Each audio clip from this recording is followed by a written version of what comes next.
2 days before Maubrey Mahudu would have turned 18, she was killed by being electrocuted in 2017. It's understood that Mahudu had touched the metal door frame of a mobile classroom during a storm at Geluksal Secondary School in Brakpan. Her family took the Gauteng Education Department to court, and now the court has ordered the department to come up with a plan in 15 days to fix the school's long-standing electrical problems. Law Centre Section 27 was an amicus curiae in the case, and attorney Michelle Petheridge joins us now live to discuss this. Michelle, I think the very least that could be done in terms of a court order is to fix the school. Was there any damages claimed by the parents of the poor child? So far as what we know, the parents have instituted a damages claim, and that's still in the process it's still in its legal process. It hasn't been resolved just yet, but we do know there is a damages claim. Why has it taken so long for the Education Department to get its house in order after such a tragedy? You would think that that would have been a catalyst for change.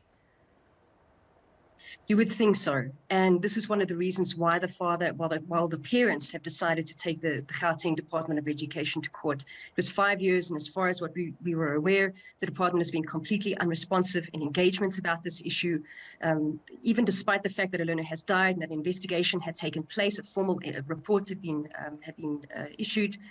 There were just no improvements, and it's not really clear why the Department of Education has taken so long. But this is definitely one of the reasons why the parents were now compelled, as a last resort, to get some action on these issues. This is one case, but we're still hearing about schools where children are falling into pit latrines, where there are no proper roofs or windows, etc. How bad is the backlog in South Africa to fix school infrastructure? So as you've already alluded to, the problems of public school infrastructure are varying, and they differ from province to province, from schools who are made up of mud buildings still, to poor sanitation, to poor electricity. And just to give you an idea of what that backlog is looking like, the data we have available was actually published by the Department of Education itself last year in April 2021. And what they stated there is that, for example, there are more than 3,300 schools that have unreliable electricity. There are over 5,800 schools that have unreliable water supply. There are over 2,000 schools that are still making use of pit latrines only. And we know that there are around 157 schools that have no security at all. This is across the country. And of course, rural provinces are hit the hardest, especially because communities are not able to support their schools and to help with those kind of problems. So the backlogs are huge, and a lot of schools are actually in a state of crisis in terms of public school infrastructure. 200 schools, correct me if I'm wrong, with pit latrine toilets, which are extremely dangerous to kids especially. What's been done to address this? Has the Education Department had any kind of discussion with you or your, other legal teams to remedy this issue? So pit latrines really is a crisis.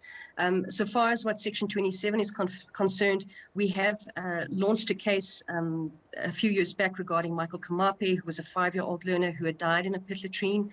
And after a couple of rounds of litigation, the Limpopo Department of Education has now submitted plans to us that we're busy analyzing on their program to try and fix pit latrines in schools, and especially rural schools across Limpopo. So that's in terms of the work Section 27 has done. But these statistics, this over 2,000 schools across the country, that shows that this is a widespread problem, and we're not really aware of what's happening in other provinces and what the department is doing in terms of that. What next, Michelle?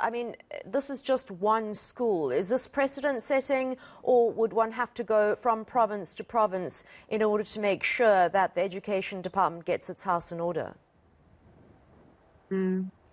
I think that this is a really important precedent in this province in particular, and it really shows that parents, specifically in circumstances like this, where it's been long-standing, the department has been unresponsive, and learners are at risk every single day that it rains.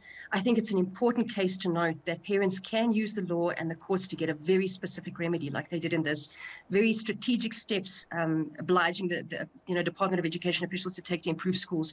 So I think this should be a really good example for parents, for school communities nationally to take a look at and use the courts to do this when it's really in such urgent circumstances. So I think it's a good precedent to take forward. Has the Education Department indicated whether it intends to take this on appeal?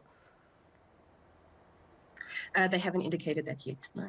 All right. Well, thank you so much. Section 27, you do amazing work. Michelle Petherbridge, thank you for your time. Just a note, we have asked the Gauteng Education Department for comment, but have not yet received a response.